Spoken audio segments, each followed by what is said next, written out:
thing which is known, survival of the fittest. And people tend to believe, and we do observe certain phenomena in which the one who is the fittest does survive. If we see on the religious scene, or in the scenario is religious, it is just the reverse. It is the weakest who actually survives eventually. Although they do get the strength in some other sense, of which is actually partly the answer of my question, this spiritual strength.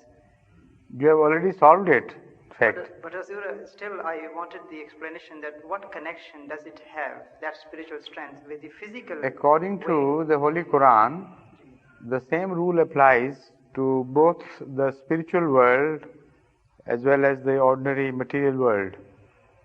Because I have been very often quoting the verse, is the first verse of Surah Al-Mulk. Tabarakalladhi biyadihil mulku wa huwa ala kulli shay'in qadir. Not the first and the first 2, 3. Alladhi khalaqal mawta wal hayata liyabluwakum ayyukum ahsanu amala. This is exactly the same statement in different words, that Allah has created the system of death and the system of life. I translate it as system, not just death and life, but all the concomitant factors, to find out who deserves to survive better. Now, if you look at the principle of struggle for survival of the fittest, this is exactly the translation of that. But the survival of the fittest is not by itself a rule or a law. It is dependent upon struggle for existence. So both go together. And the Holy Quran in this verse has mentioned both the factors. Struggle for existence has been mentioned in terms of life and death and the mutual effort to overcome each other. And no better picture could be painted for the struggle for existence than these words, that we have created life and death, and a struggle between them is creating that situation which we can call survival of the fittest. And in other verses as well, Allah Ta'ala has mentioned the same principle in different ways. For instance, the Holy Quran tells us, أنزل من السماء ماء فسالت أودية بقدرها فاحتمل السيل زبد الرابية فأما ما ينفع الناس فيمكث في الأرض فأما الزبد يذهب جفاء وأما ما ينفع الناس فيمكث في الأرض. That Allah has sent water from the heavens which fills the valleys, and then the same process carries some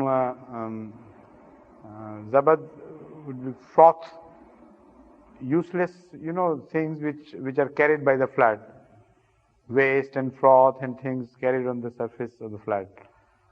So it says it carries zabad, which is froth in fact, and that goes waste. It doesn't come to any use. Amma ma yanfa'u nasa, that which is good for the people, which is for their benefit, yamkusu fil ard, it stays in the earth. Now, in fact, in reality, all the new soil which is left by the floods is always the best for the earth, and it's very useful. And the froth which is on the top, it's meaningless. So survival of the fittest has again been described in a different way. Also, there are other verses of the Holy Quran where survival of the fittest has been mentioned in their own relative perspectives. So there is no denying this fact. So how could it be possible then that the same principle is denied by Allah as far as the religious phenomena is concerned? It is not denied.